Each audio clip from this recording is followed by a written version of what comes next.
Halo guys, balik lagi di channel Mikir Santai. Kali ini kita bakal ngobrol topik yang lagi hot banget, demokrasi. Tapi nggak sekedar ngomongin pemilu atau voting ya. Hari ini kita bakal ngebahas dari sudut pandang yang lebih dalam, lebih filosofis, dan lebih santai. Kita akan bahas konsep demokrasi itu, pikiran rakyat untuk rakyat. Oke, siapin cemilan, ini bakal seru. Let's go.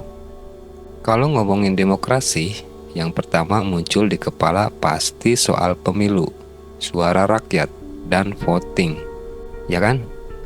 Tapi demokrasi itu lebih dari sekedar acara pemilu atau wakil rakyat doang. Filosofi di balik demokrasi adalah sistem yang pikiran, ide, dan pendapat rakyat jadi fondasi kebijakan. Jadi, bukan soal mayoritas menang aja, tapi soal gimana semua orang punya tempat buat didengar. Bayangin ini kayak nongkrong gede di mana semua orang bisa ngobrolin ide, kritik, dan saran buat masa depan bareng-bareng.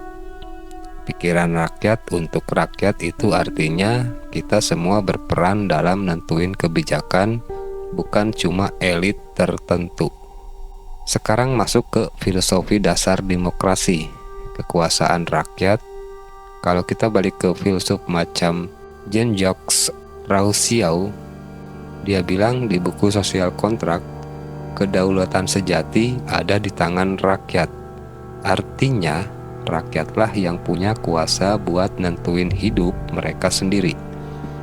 Jadi, kalau kita bicara demokrasi, ini bukan soal elit atau segelintir orang yang atur, tapi kita semua. Jadi, demokrasi itu semacam kesepakatan bareng. Kita mau sama-sama ngarahin hidup kita tanpa didikte atau ditentuin sepihak. Di sosial kontrak ngajarin kita kalau rakyat itu berhak ikut campur di kebijakan. Karena ya hidup ini kita semua. Selanjutnya, demokrasi itu ngasih kebebasan buat kita berpikir dan ngomong apa yang kita mau. Ini salah satu fondasi yang penting banget buat demokrasi sehat. Filosofinya, cuma dengan kebebasan inilah ide-ide baru bisa muncul. Kalau rakyat nggak bebas ngomong, demokrasi itu kayak nasi yang belum mateng, nggak bisa dinikmatin. John Stuart Mill dalam bukunya On Liberty bilang, kebebasan individu itu kunci demokrasi. Dia yakin kalau kita bebas, kita jadi bisa ngekritik kebijakan atau pemimpin yang nggak sesuai. Ini jadi jaminan buat kita supaya bisa terus berkembang dan gak cuma nurut buta sama penguasa. Makanya kalau kita dibatasi buat ngomong atau dikekang, itu udah bukan demokrasi lagi. Demokrasi itu soal kebebasan tapi tetap dengan tanggung jawab. Nah, di demokrasi kita milih orang buat jadi wakil kita di pemerintahan. Mereka itu seharusnya kayak mic kita, ngegedein suara rakyat, bukan cuma suara pribadi atau partainya. Thomas Hobbes, meski dia lebih suka sistem monarki, di Leviathan dia setuju soal konsep perwakilan ini. Perwakilan itu idealnya ngebawa suara rakyat. Dan kalau mereka malah sibuk ngejalanin agenda pribadi atau golongan, ya udah, nggak sesuai lagi sama semangat pikiran rakyat untuk rakyat. Makanya kalau ada wakil rakyat yang sibuk dengan urusan sendiri dan nggak dengerin kita, itu udah jauh dari konsep demokrasi sejati.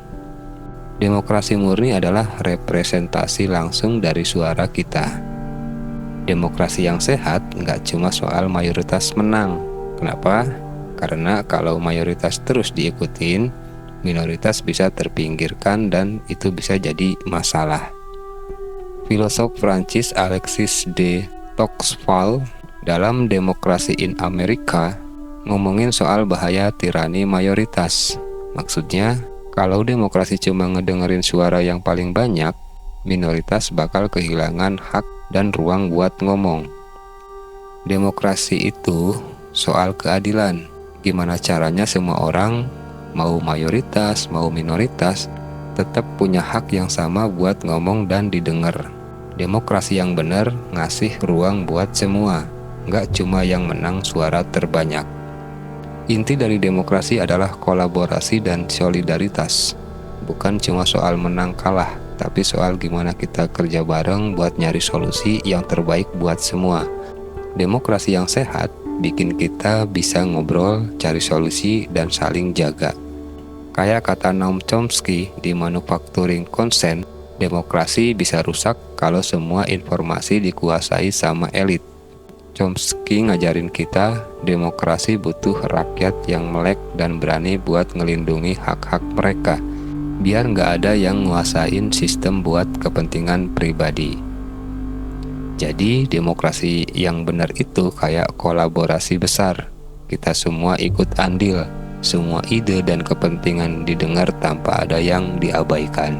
Demokrasi sejati itu soal kita semua jalan bareng, suara kita yang beragam jadi satu. Jadi next time kita ngomongin demokrasi, ingat ini soal kolaborasi buat nentuin nasib bareng-bareng, bukan cuma suara mayoritas doang. Oke, komen pendapat kalian soal demokrasi di bawah ya. Jangan lupa like, share, dan subscribe buat topik-topik filosof lainnya. Sampai ketemu di video selanjutnya.